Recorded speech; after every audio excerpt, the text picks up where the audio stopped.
So look, the Beach Brothers Show is a show where we deal with Virginia business and politics. Well, I'm Conrad Chesner. I'm a Hampton Roads political activist. Best ideas for community improvement happen to drive me.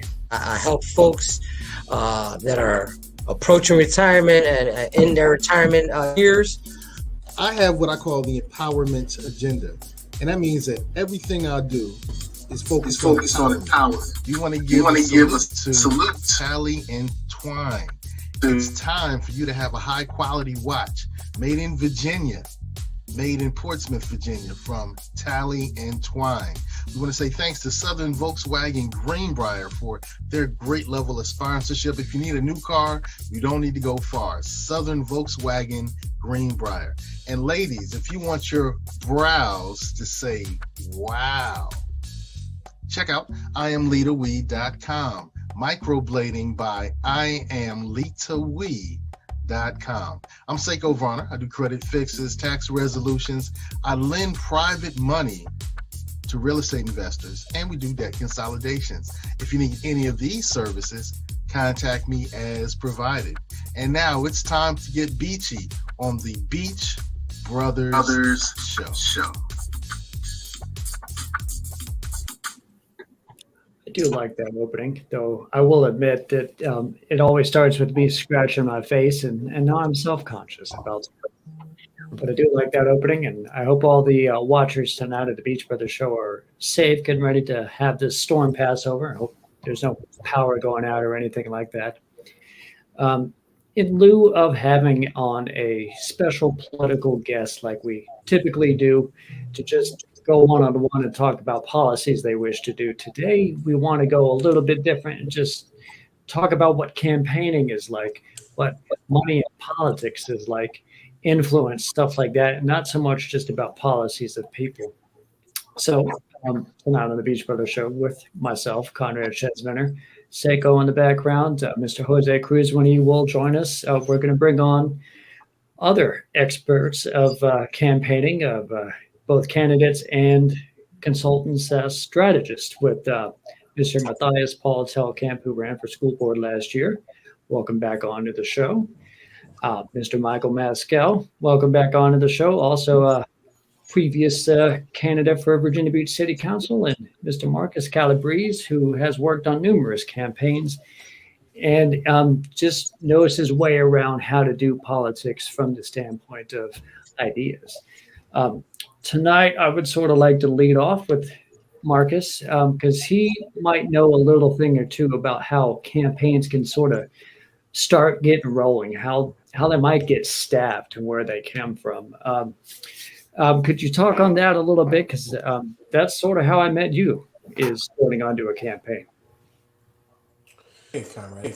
And hey, Mike and everyone, Seiko and Paul. No, it's actually interesting how somebody start.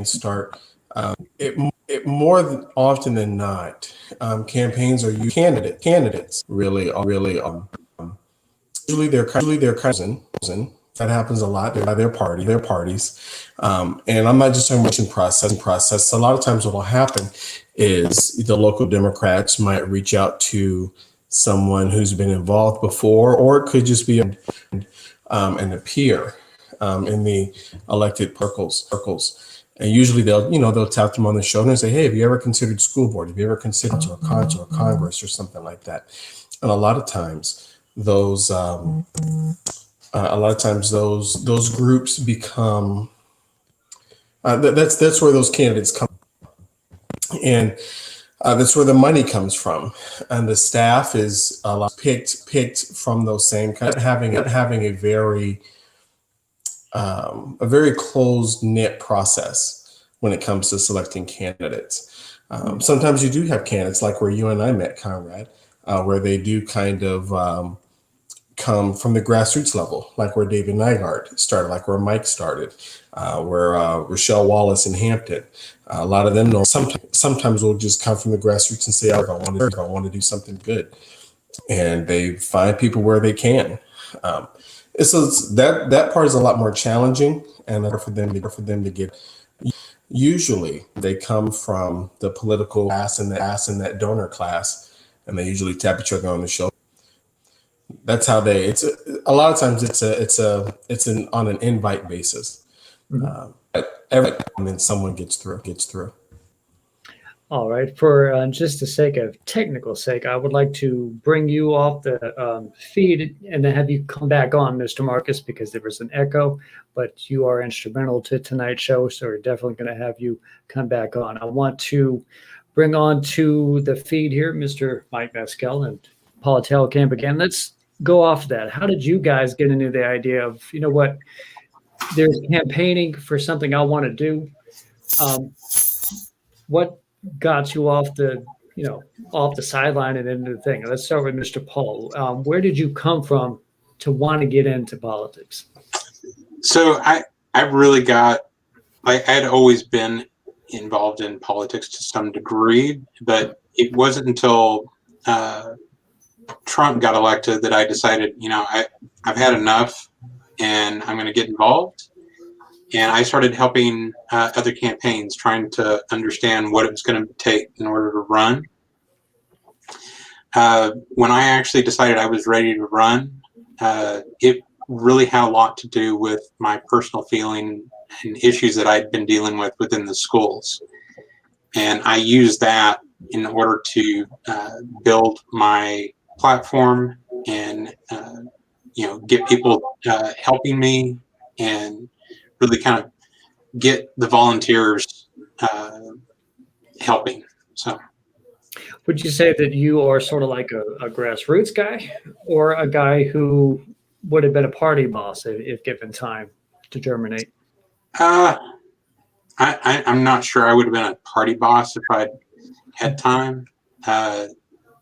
There's always that possibility, but it is definitely something that I just felt like it was more in line with me to run on my own volition and not get tapped by someone or have someone suggest that I run. So I want to swing it back around a minute. When I met you, the same year I met Mr. Marcus, you had a little bit of a history in the local party by itself. So would you say that you were a party guy at the time? That's what got your interest, or you were then interested, then became part of the party, and then decided to run? Were you talking to me? The beginning of the sentence got blurred up a little bit. Yeah. I met you the same year that I met Mr. Marcus, back in 2018. Yeah. And you wanted to run in that year, but you were already the treasurer of the party. So what sort of got you interested, I guess, into being a candidate? Is it because you were in the member of a party, or you would have probably run even if you weren't a member of a party? Well, I actually hadn't been a member of the committee for long at that point. In fact, I became treasurer and became a candidate almost at the same time. I didn't really intend for that to happen.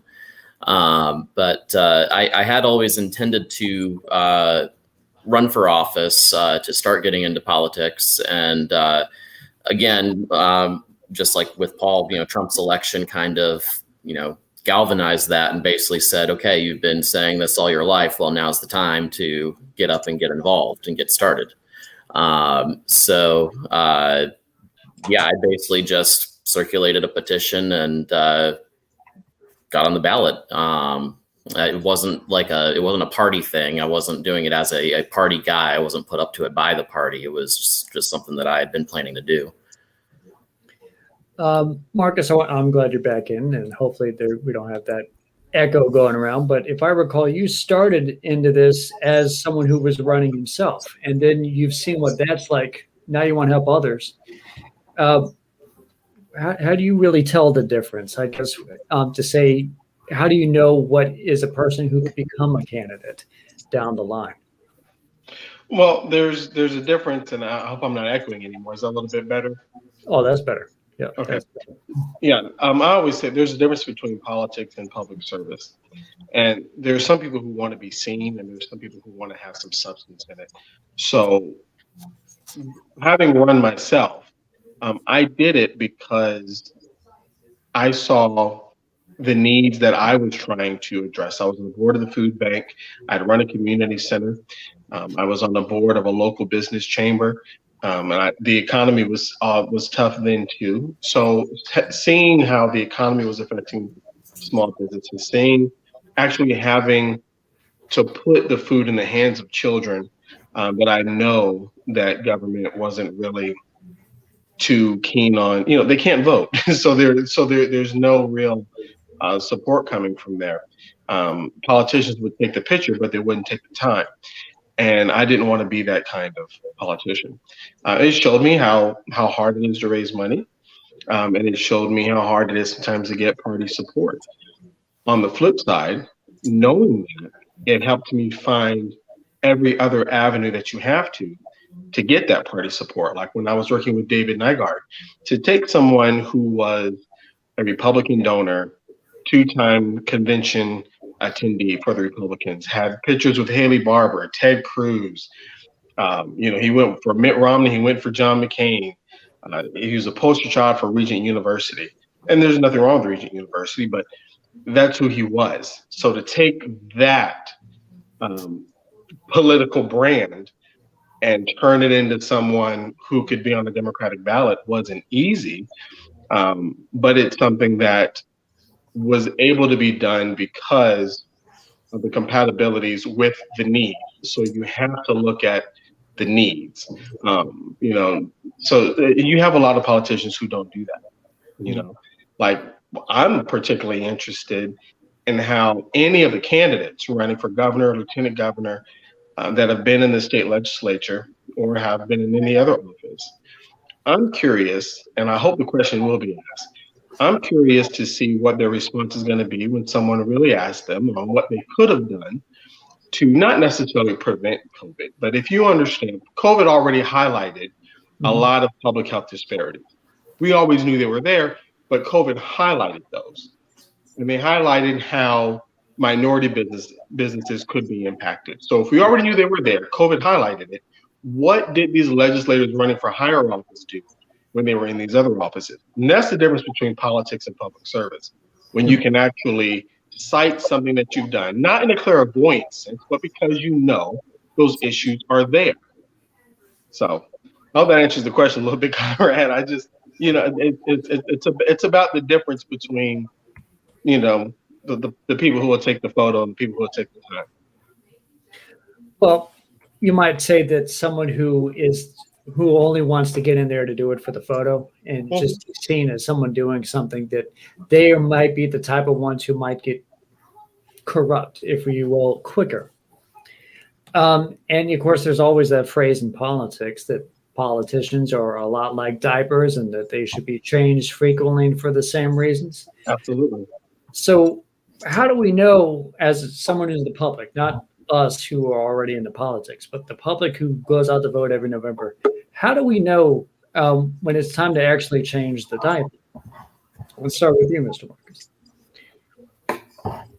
With me, or who are we starting with? Start with you, and then we're going to swing right back around through Mike, and then up to Paul. You look at what they did before they declared their candidacy. They can't hide their past. They try, but you look at some consistency. So, for instance, Mike was already a lawyer before he decided to run for city council. You can't hide that, So, obviously, Mike is going to go up there to make sure that laws are being obeyed, and you don't have politicians trying to manipulate the law to take advantage of people. If someone was a teacher, that's why a lot of times I think teachers are so hard to beat when it comes to school board and city council races, because they have set a precedent with so many thousands of people over the year. You can't spend enough money. Look at Dottie Holmes. She wins every time. And I think that's just because you see that not even necessarily the longevity, but you look at their past and you see what they've done. So I think you have to start there. And when you're watching, when people are watching these politicians, actually watch them. Look and see what they come dressed in. If they're coming to a food bank thing, if they're coming to a Habitat for Humanity thing, what are they wearing? How long do they stay? Who do they come with? I watched Rob Whitman come to a Christmas distribution for the Salvation Army. he came to work. There was another Democratic congressman at the time. Wasn't quite the same. It was, very much for the photos. But I've also seen people like, Bobby Dyer or Michael Berlucci or Shannon Kane, Tiffany Boyle over in Newport News. I've seen both sides actually roll up their sleeves, but you have to watch them and you have to ask the right questions. Mike, when you ran, I think I recall that there was something that had been done with the council person that you were sort of represented by, and that's like that really ginned up my interest to want to run. Would you say it's very similar to that phrase that we got to change out that particular politician? That's why I am good enough to do that, or I have ideas and I'm an idealist, or how did you bring all that together? Yeah, I was going to say to the answer to the question of when to change the politicians, like when to change the diaper. It's when it starts to stink. Things start to, and things start to get stale after a while when you have people in the same position for a long time. They start to get so used to being there that even though they might be perfectly good people and everything, if a politician becomes too comfortable in their position, then the motivation that democracy is supposed to give them to look out for the people starts to go away. And in my case, I guess the whiff that made me think the diaper needed to be changed in my district was the remark that our representative at the time, who's still our representative for the Lynn Haven district, made a remark along the lines that the homes in the Windsor Woods neighborhood didn't have high enough property values to be worth protecting from flooding. And that indicated to me a politician who had become so comfortable where he was sort of become distant from the people that he was representing. And so I think looking for out of touch statements and actions like that, and you have to be really vigilant to catch them, because that remark was in a city council workshop, so you've got to actually watch those live streams and everything to really be up to date on who your representatives are and what they think of the people that live where you live. But I think that's kind of a measure, at least as far as local politics goes, as far as when it's time to change the diaper. Mr. Telkamp, if I recall, your race was more at large anyway, so it's not like I'm running against a particular person. I run it against maybe the entirety of the city, because here's my message, something I don't like. And it's not like you want to specifically get out one particular person, or maybe it was, but just like Mike just said, you have the ability to watch a lot of council meetings to generate, that's something I need to be against. Is that sort of what led you in the same direction? You were like, there's an atmosphere of the entire thing that I want to change by being a part of it. Yeah. So, for me, I went and watched a lot of the school board meetings. I watched a lot of the school board workshops, and you can really listen to the people that you're going to be running against and pick up on what it is they're saying and what they're actually doing. And a lot of times, they're sitting there, they're not always making the best decision, and those are the people we need to replace.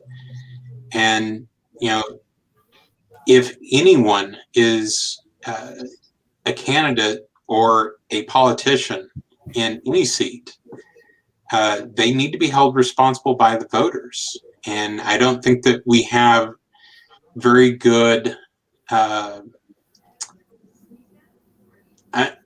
guess political coverage as far as journalism goes in this area, because the pilot only has like 4 people to cover the entire South Side, and there's not enough time in the day for those people to be able to do the journalistic research that needs to be done to bring a lot of that the problems to light. So I want to spring forth from that a little bit, because how let's say we're all back into the public realm as opposed to being politician realm again. How do we become able to identify if a politician or a group of politicians in your area becomes self-serving and becomes selfish?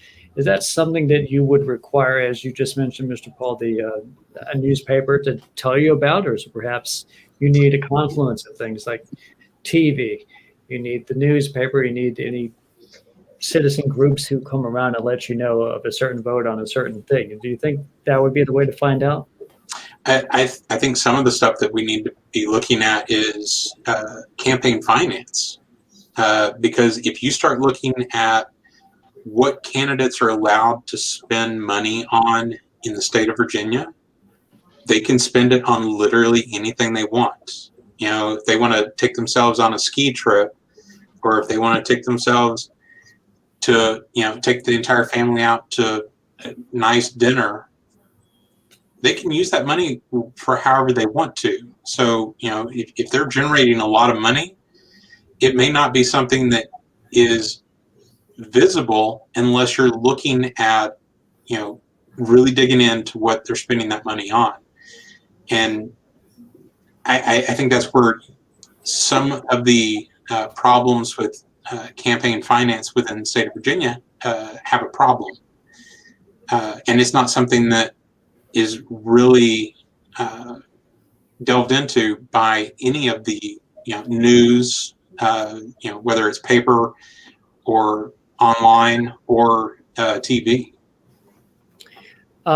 Mr. Mike, how were you able to identify, okay, this is someone who's becoming a little bit more stepping away from serving the public and perhaps serving himself, or if that's how you viewed that particular race of yourself, or maybe there's other ones in the city, or there's someone who's in the state office or in federal office. How were you able to identify people who become more in it for themselves as opposed to in it for the, you know, public realm?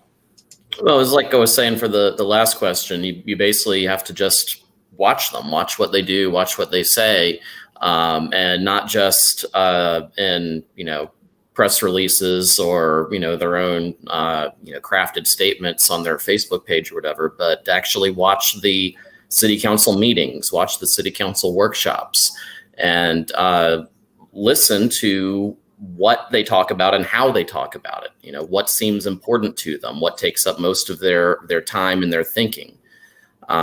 Because like, for example, in Virginia Beach, if you do that, you're going to find a lot of time and thought is spent on resort projects and planning them. And you start to get an idea of, you know, whose interests are at the forefront of the council's minds.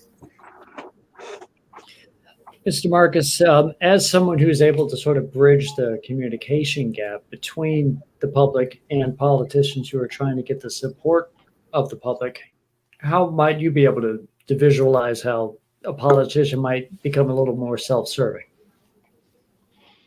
Well, there was a situation, I can kind of, to give you an idea, when something happens in your neighborhood, like there was, you know, we flood quite a bit, and we flood pretty bad. There were some apartments in Virginia Beach. Can't remember the name of them, but they were down there near the Lynn Haven Mall area, and they flooded pretty bad. And the property management company decided they had to forcibly evict the residents, and so they had to put them in hotels. But it was a very insensitive and unprofessional process. And so I reached out to literally every compatible, relevant elected official that I knew in that area. Initially, it was kind of written off because it was a private company issue. And they didn't realize that they could do something about it. So I kept pushing it. And one did come around and had since been a very strong advocate in regards to flooding. There was another one who literally was representing the area, still is. And within the week, so what they did with these residents, they had to put them in hotels at the oceanfront. And when they ran out of time at the hotels, they were, they had to leave. And the same week that those residents were moved from the hotels, their representative was kicking off a campaign down the street at the convention center. And it didn't quite sit right with me and with a lot of people. So when you look at certain things, when you look at these people, don't just look at their campaigns, look up the headlines, look at the timing, look at what they did in moments that mattered. For instance, when Ted Cruz was trying to go to, where was he trying to go? Cancun. He was trying to go to Cancun. Very similar in concept to the situation where the guy was kicking off a campaign down the street. So you have to look at these types of situations. Proclamations don't mean anything. The legislation, city council, more so state legislators will try to say, oh, well, I voted for this bill, I voted for that bill. That's not necessarily what always matters. What bill did you sponsor? What issue did you take initiative on? What paper did your pen touch? That's what really matters. And people should ask, on the issues that matter to you, have some benchmarks you want to see these elected officials meet. So, but I hope that gives an example for when they for when you realize they need to be evicted. I guess you say it that way. Let's sort of analyze, I guess, the role of money in politics. That's the big thing that seems to sway a lot. Where would you say, and I will start back again with you, Mr. Marcus, that money comes from here? Who are the people that do it, and where does it actually have an impact? I would say, well, the money, from what I've seen, now, it does come from establishment, but there's different levels of political establishment in Virginia Beach. Like when I was working with Brandon Hutchins, we didn't raise any money because we're an outsider. And that's the race I think I talked about last time when I said I went to Brandon. I told him in 3 months, I'll either turn you into a rising star or we'll get towards the ballot. Well, after 3 months, I got him on one of the commissions, and now he's on another one. So Brandon's doing pretty well. And we're still good friends. But he didn't get any money that go around. I did tell him, however, where to go when he became the heir apparent for the next race, which just took place last year. I told him where to go, and that's where he went. So there is the establishment at the oceanfront, and then there's what I would consider the local establishment that really is not like the boogeyman people think it is. I don't want to say any names, but there are local business owners who are doing very well, and they're concerned about the economy. They're concerned about their neighborhoods. They're concerned about the schools. And if you look at the VPAP, the VPAP.org, if you look at these candidates' VPAP, their financial records, you'll see who's giving. There are some people that do raise eyebrows, yes. But if you're, a lot of people are afraid of developers. I can understand that.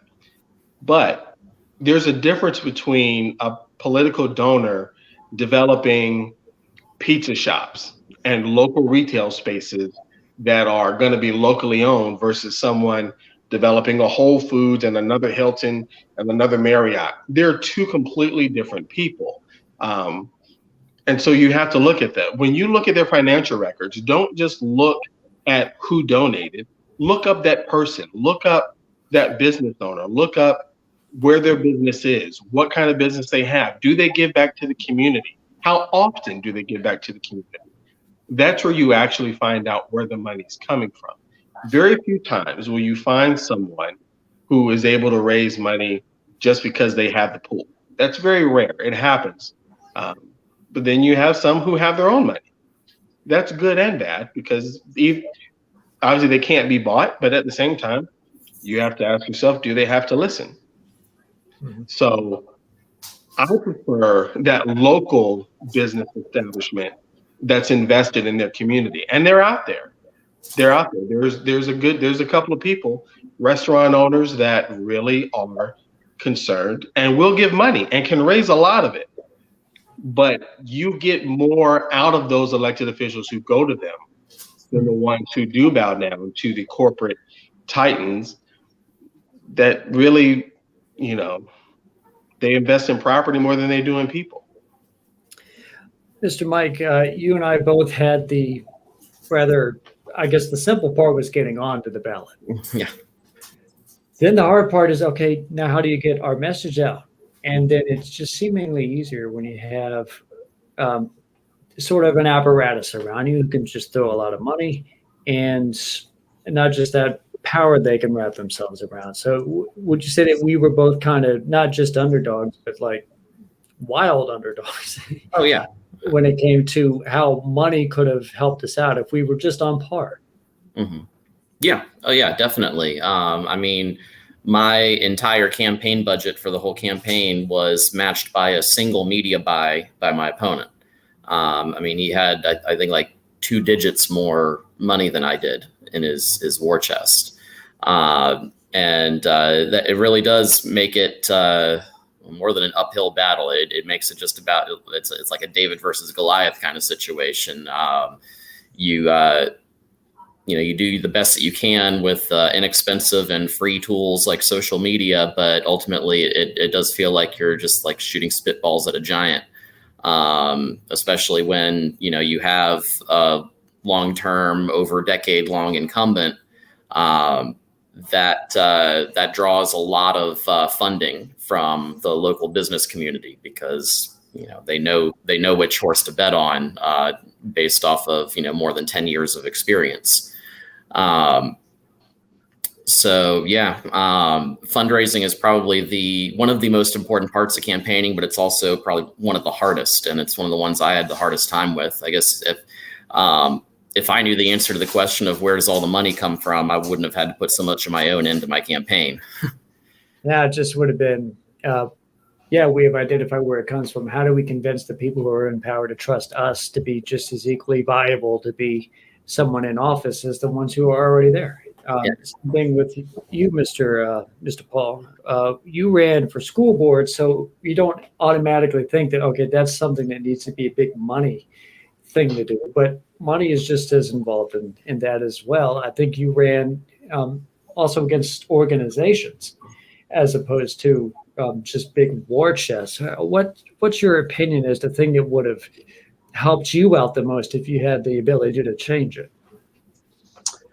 I think that if I had the ability to change it, I would change the finance laws and allocate money to all candidates equally through a single fund. I mean, there's other states that have passed laws on this and cities that have passed laws on this.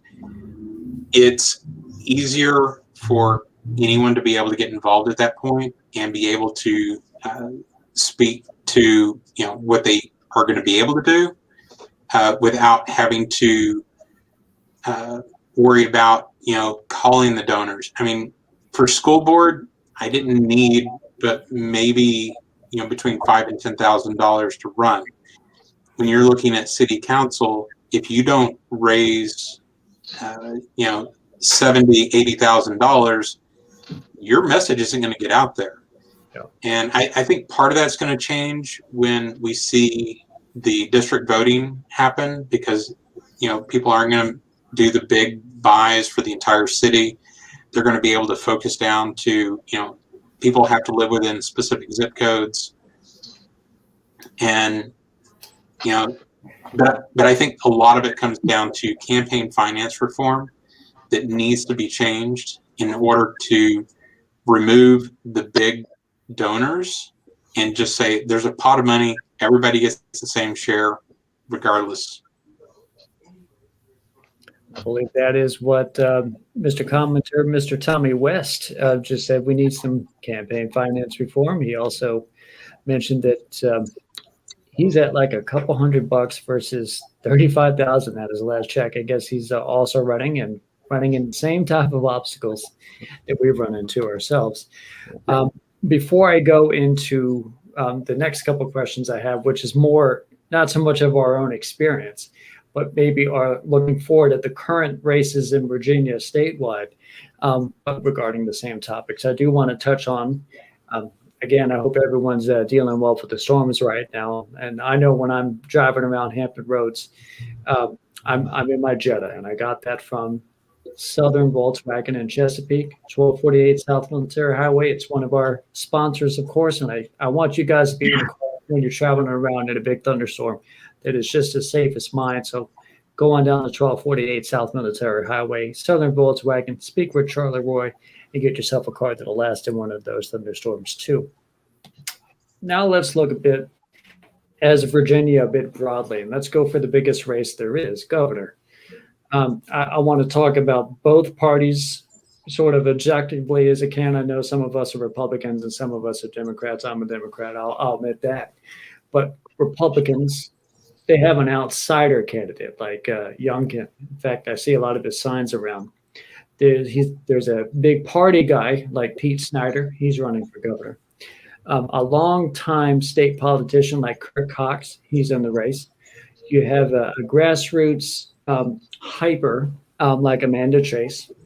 Then you have the Democrats. They have progressive dynamos like Jennifer Carroll Foy, a Democratic socialist like Lee Carter, a Senate veteran and a leader of the Legislative Black Caucus in Jennifer McClellan, the current Lieutenant Governor Justin Fairfax, and the well-off former governor who can raise money pretty much better than anyone, Terry McAuliffe. And if I got my Democratic druthers out, because this is a primary season too, who would I want to pick? I would probably lean to someone like JCF or McClellan, because it would show that in the South you could get a progressive Black woman of great seriousness can finally lead and let you know that we're over that hump now.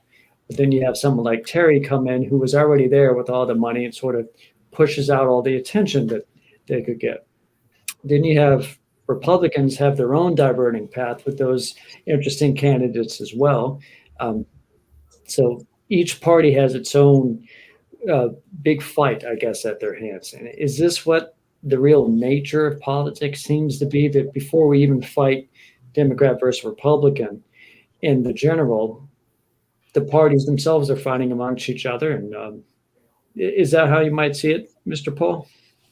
Yeah, I think that there's definitely a aspect to having to filter down within each of the two parties.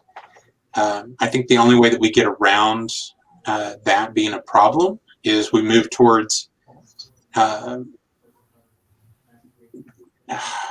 to remember. Basically, ranked choice voting. If we institute ranked choice voting, we change the entire dynamic, because then everybody can vote for everybody, and we eliminate the worst candidates, because the people that are going to be super on the fringe aren't going to get elected because they're not going to rank very high.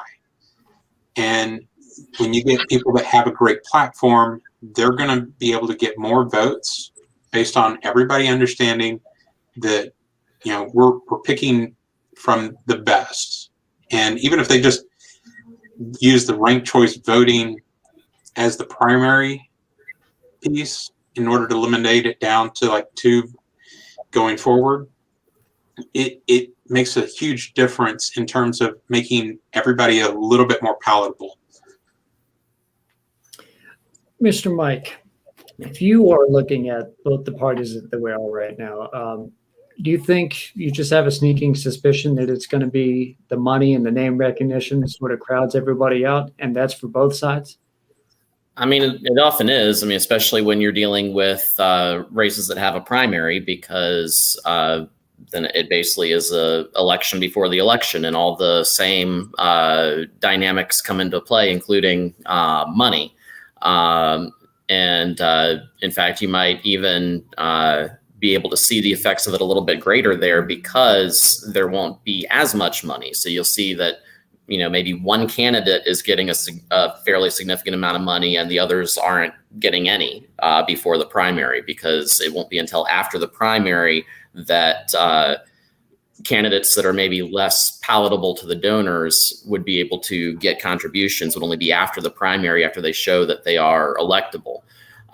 So you can see an imbalance there. But we also, I agree with Paul about the need for a change to the entire system, such as using ranked choice voting, because our current binary, pick one primary system really lends itself to promoting extremism in government. Because take the Republicans, for example, Amanda Chase is a politician that should never have any shot at being governor, with just her the way she is, her extremism. She has a reputation, yes.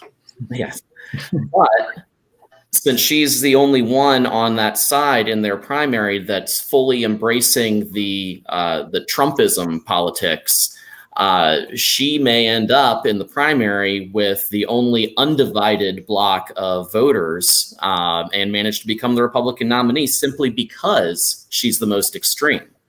And it goes both ways for both parties, because the system works the same in each of them. A more extreme candidate, they might not be as electable in the general election, but in the primary, they at least get an undivided block of voters when you have more than two candidates in the primary.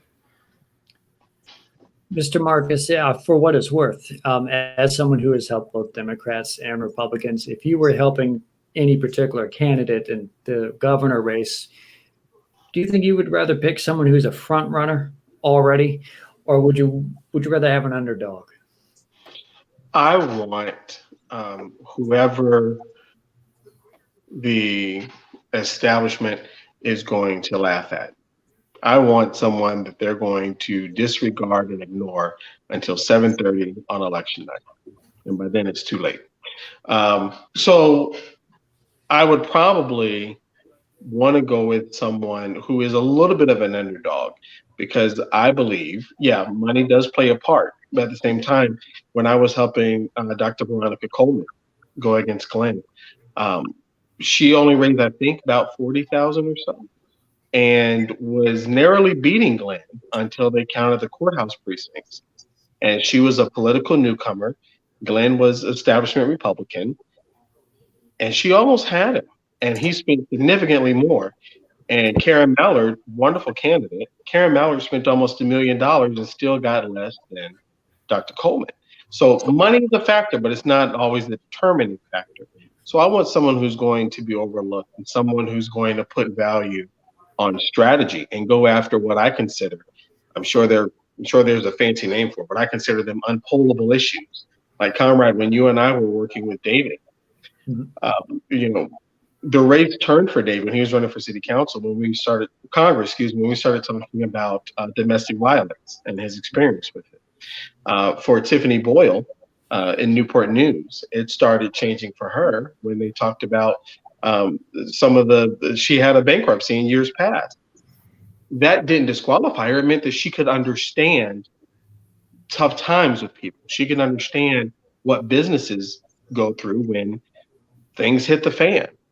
That's what happened when Tony Goodwin was running for mayor of Portsmouth, when Danny Meeks kept coming after Tony and coming after him. It gave us enough fuel, and people were overlooking Tony until, it didn't turn out the way that we wanted, but they realized they had to kind of stop feeding the fire. So I like the friction. I like the turmoil and the turbulence. I like to fly into it because it gives you something that people don't expect. People like to hide and run from these things.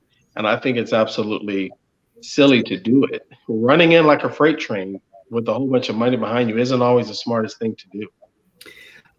Before I go to my next prepared question, I would want to also point out that specifically for governor, the Democrats do have a primary, and the Republicans have they've had to decide this like 3 or 4 different state central meetings with which they will decide if they will also do a primary or some version of a convention. I think they settled on like a drive-through one, where you could go to your respective regions in order to do it, as opposed to everyone going to District 5 or something like that in order to do that, but they're still mainly doing a convention.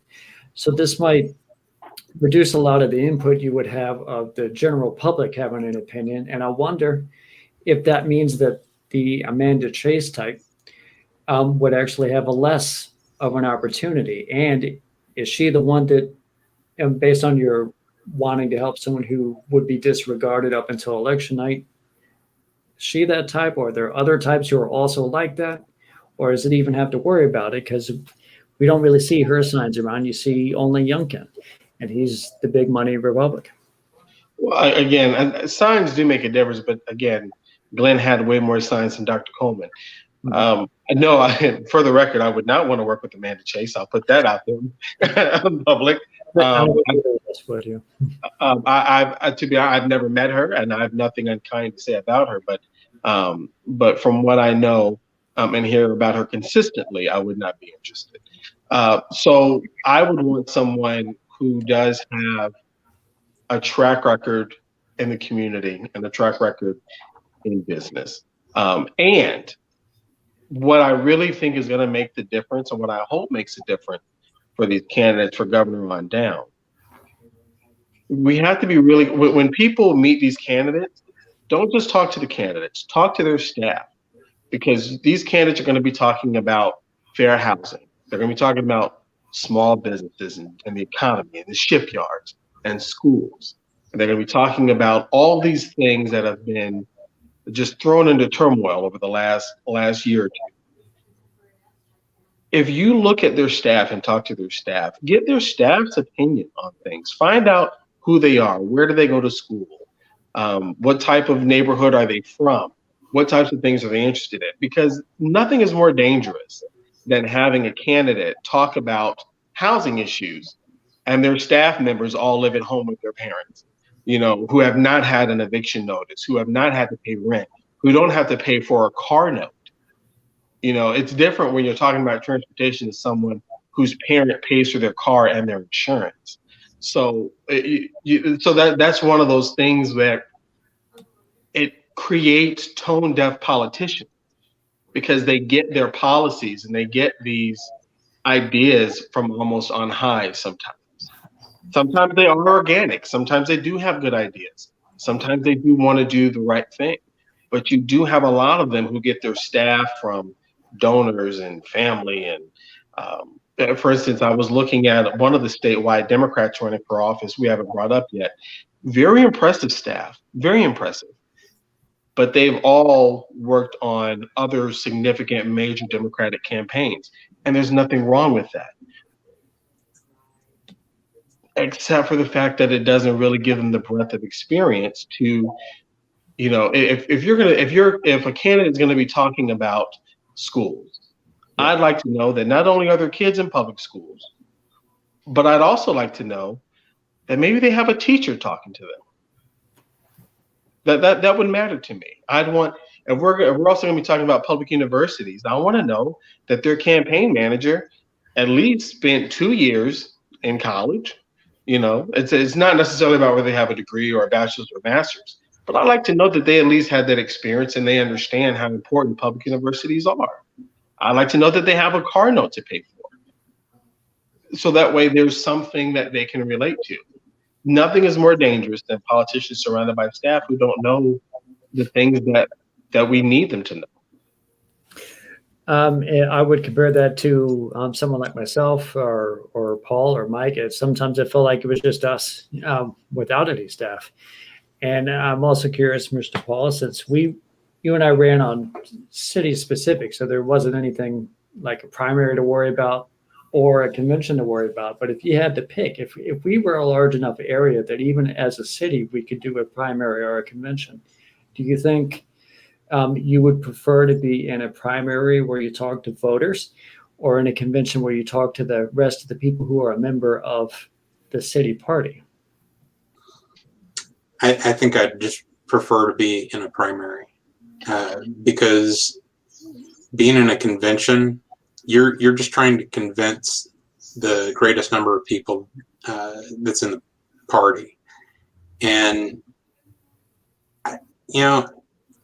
I'm fairly confident that I could get enough people within the party to like me, but that doesn't mean I'm going to get voted in by the constituents. So having the primary where the constituents are doing the voting is where I think I would rather it be. Would you say the same, Mr. Mike?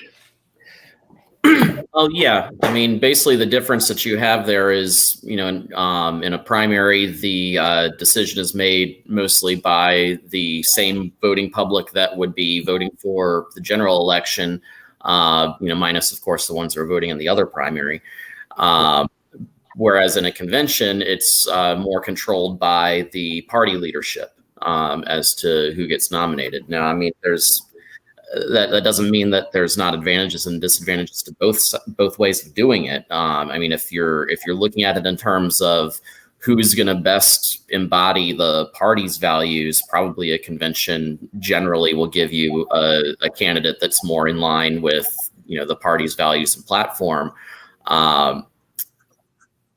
But on the other hand, you want a candidate that's electable in the general election. And not only do you have the phenomenon of, potentially nominating a candidate in a convention that is, not electable because it's, too much of, that in that party's direction. But there's also, regardless of where you are in the political spectrum, there's sort of a stigma against a candidate being nominated through a party mechanism when there's a primary voting mechanism available.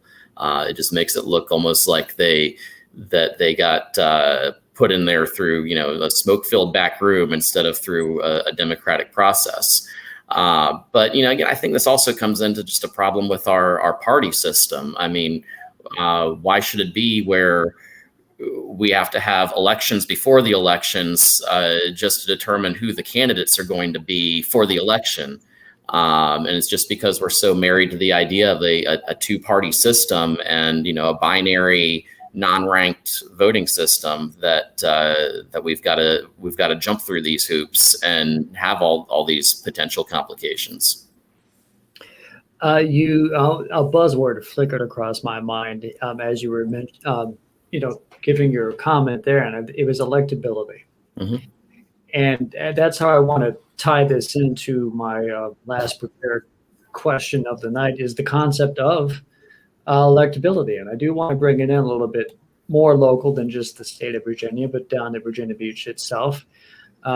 We would pretty easily have variants in our districts, like District 82 and 81 are seemingly designed and shaped to be where more Republicans are. So that's why the entrenchment there are Republicans.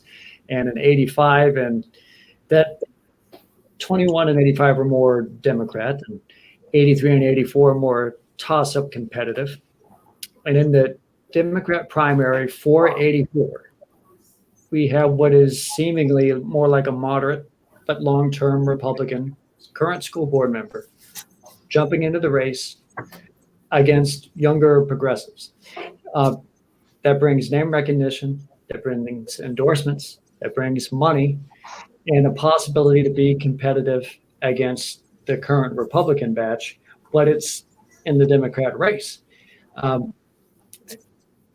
That comes back to the electability.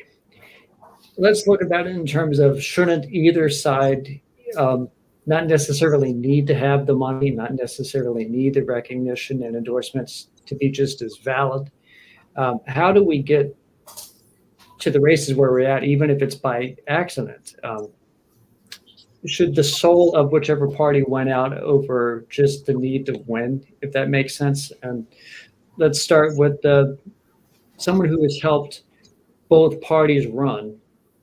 Mr. Marcus, how would you say it should be versus what it is? There's a line from West Wing where I like when Toby, the communications director, said you support who should win, not necessarily who will win. I think if we focus on who should win, then we'll make some progress with those. if you look at it like in terms of 84, I don't want to make a judgment call that there should be a should win, because everyone who gets involved, they have their own versions of wanting to serve. But if it's like a primary process, and state race, it is a primary process, is it weird if someone has like more of a history with another party getting in, switching up? Like, I'll drop the name Arlen Specter. He famously mentioned that he's doing it in order to get elected.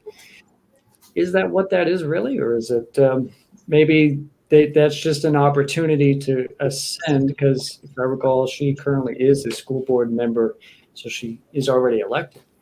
Is that just like, I think I can do more in the state versus I can in the city, or is it maybe it's behind backdoor stuff? I don't want to speculate, but it just seems interesting. Well, and because I haven't been part of that particular conversation, having worked both sides, there is some aspect of opportunism usually. I won't speak for the particular candidate in this case. I don't know her very well, but usually there is some level of opportunism. I think if you look at her background and what she's done and where those votes on school board come from, on where her involvement on school board, which side of the aisle does it actually fall on? Well, then that might make a fair case. That might give people something to look at. I do believe I know the young lady who's also the other young lady who's in the primary, and I know she has been involved with the party for quite some time. I haven't seen her in many years personally, but I know she's been involved with the party for quite some time.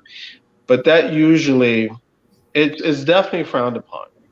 It's definitely frowned upon, and it probably is something that voters really need to ask hard questions about, because there's no Democrat, there's no Republican who's not going to be prepared, usually, to answer a question like that. So you really have to listen to certain things that they say, and you really have to ask them about the things that they've done. And you should expect to hear something rehearsed the first 2 or 3 times you ask, but keep asking. Literally ask the same question 5 or 10 different ways. And if you're concerned about that person's allegiance to your party, then you know, if you really want to know, ask both candidates in the race for proof. Ask them to prove, because that's what they should do. Ask them to prove their allegiance to the party. If that's what you want, I'm not saying you, but if a Democratic voter or a Republican voter wants to know, ask them to prove it. How many times have you been to these meetings?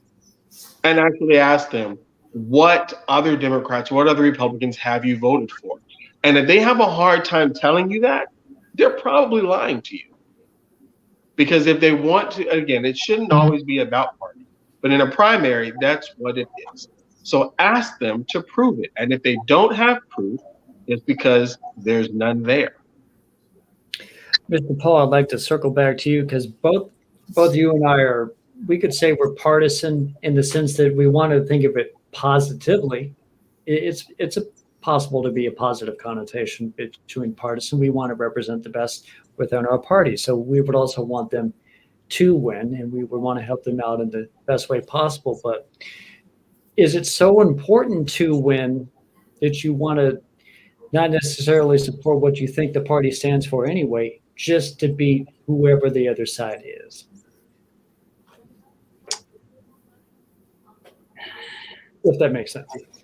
Well, I mean, I think that we have a duty to vote for the people that we think are going to best fit, and we have a duty to support the candidate that most closely aligns with our party. I don't think that just picking somebody, sticking them in a race and having them switch parties is the best way in order to garner support, because there's going to be a lot of people that just can't choke down the problem, and they don't like it. There's a history of this being done to many candidates in this area, and the only way that we stop it is by constantly eliminating the candidate that is being stuck in the race because someone told them, we'll back you. So good words. Mr. Masco, you're a veteran just like us. How do you see it in terms of how you want it to be, in terms of partisan races? Is it matter too much to you that your specific party needs to win, that you're even willing to have someone of the opposing party be a member of your party in order to lead the other party? When you talk about the soul of a political party, the question that we're getting at here is effectively what's more important, winning elections or promoting your political values. And, while in an ideal world, we'd like to say that it's clear that the most important is promoting our political values, we can't completely discount the issue of electability, because we can't promote our political values unless we do win elections.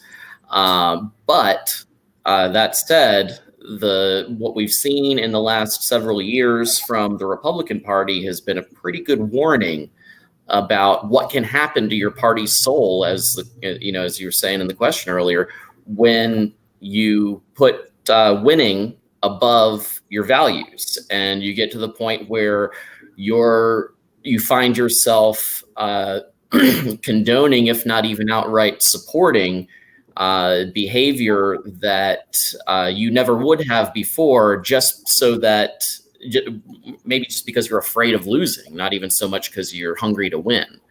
And that's a place that we definitely don't want to get to in the Democratic Party, because it looks like it's been extremely damaging to the Republicans, and they in fact may never recover. Yeah, I want to key in on something there, that the fact that the Republican Party is in so much peril because of the division within their own party.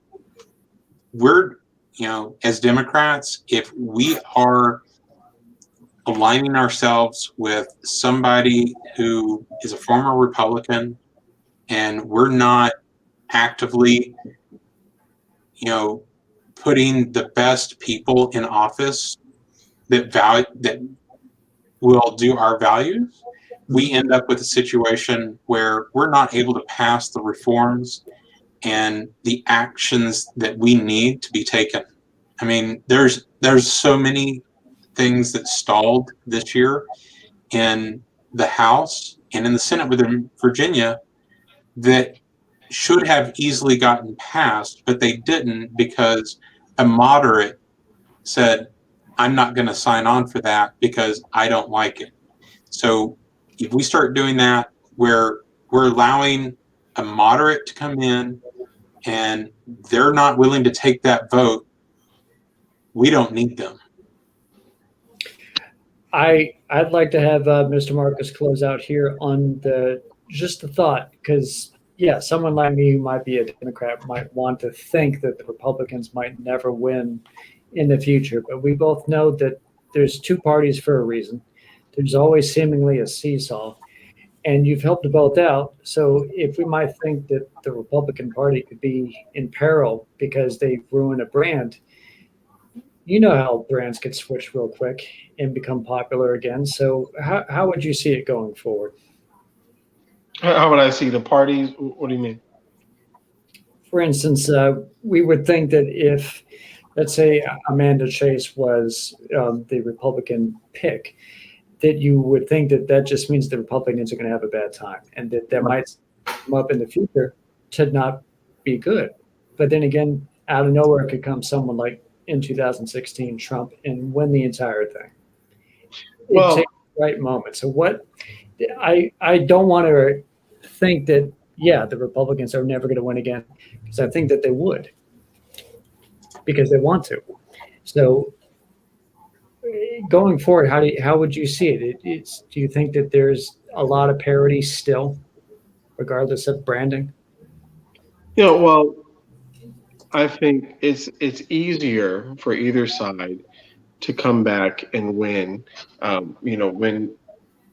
When they are out of power, if they focus on, again, what I consider unpollable issues. So, for instance, I was touring the Seafood Industrial Park in Newport News with Tiffany Boyle, Commissioner of the Revenue over there, and the guys who work on those ships, repair those ships, they go out in the water, they're getting the oysters, they're getting the crabs, they're doing the work.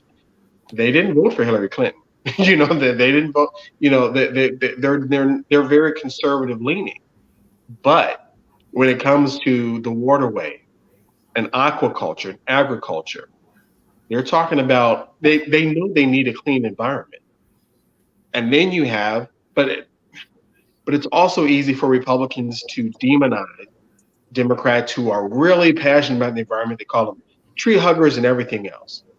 But if you're smart, you can focus on environmental conversations or other issues where you can get both sides. You can talk about the environment and be respectful of the guys who are working on those boats, and the little old lady who's hugging a tree. You can bring both of them together. You can talk economic reform and still talk about the local pizza shop and still talk about the importance of larger corporations. You don't have to only,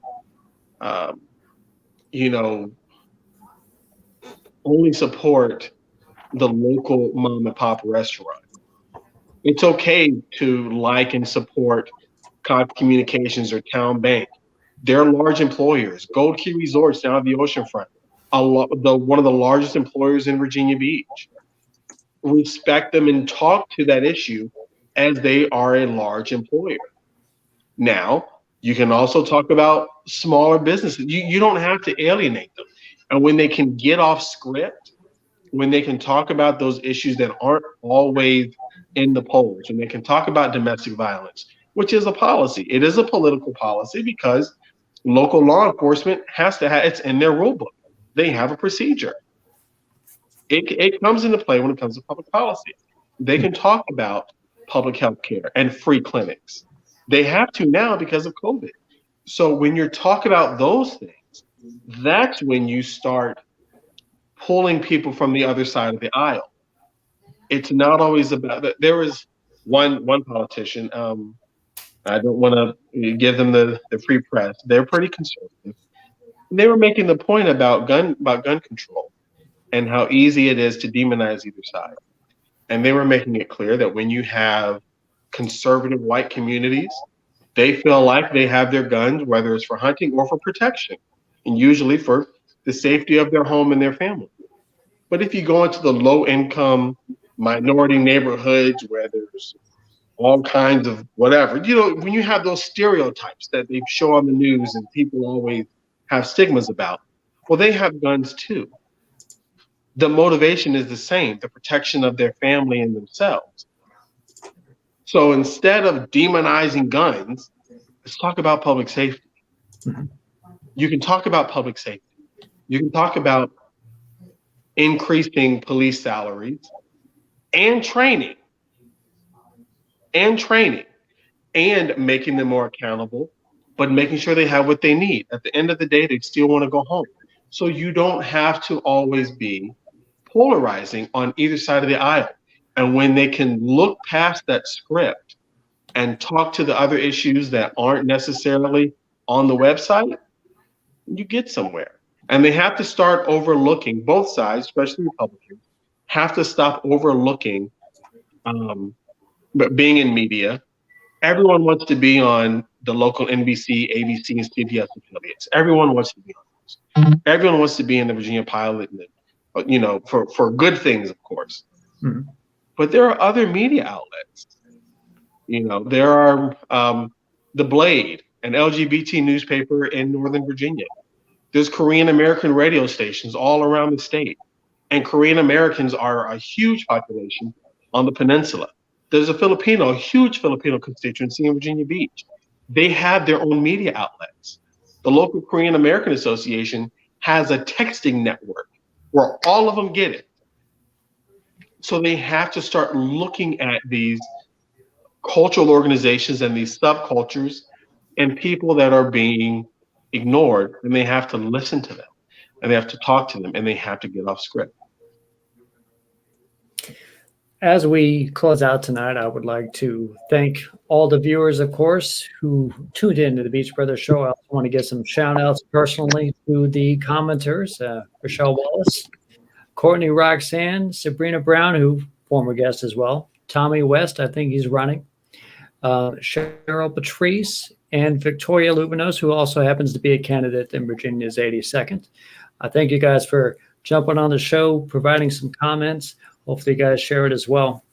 And as we get ready to close out, I want to thank you guys as well for coming on the show, talking not so much about policy, but politics, the art of that, and how would you like to see that go forward in 2021? So, Mr. Paul, any last comment or thought you might have on the goings on this evening? I think that the big things for me is that we just have to, people have to start getting engaged so that we can make changes that are going to help us get a better system. And that's going to include finance reform for campaigns, and it's going to change the way that we vote through ranked choice voting. So it's the things that I'd like to see the biggest. Going forward, and Mr. Mike, what might be your final thought or thoughts going into this evening? I think it'll be very interesting to see what the effect of the new legislation getting rid of the at-large election system and having Virginia Beach elect its district representatives by district, what effect that'll have on local elections, because it really does change the game entirely. And while we'll still see large amounts of money flow to certain candidates, even in those district races, I think we'll see the impact of that money blunted a little bit by the fact that now the districts will be areas that are small enough for an underdog candidate to reach out directly to voters and at least have a shot at reaching enough people to make a difference in the election. So I'm really looking forward to seeing how that changes the game, because that may also change the calculus for a lot of would-be candidates as to whether or not they even decide to try running. And Mr. Marcus, final thoughts going into this evening on the state of politics as is. To find watch the politicians, watch the candidates and the elected officials, and to see who will take the time, not just the picture. I think that's really important. And talk to their staff and find out learn about the people they have around them too, because that's going to be the last person who whispers something in their ear or gives them the last bit of advice before they actually say something to you. So watch them to see who takes the time, not just the picture, and talk to the people surrounding them and make sure that they're able to be influenced, but they're not insulated from feedback.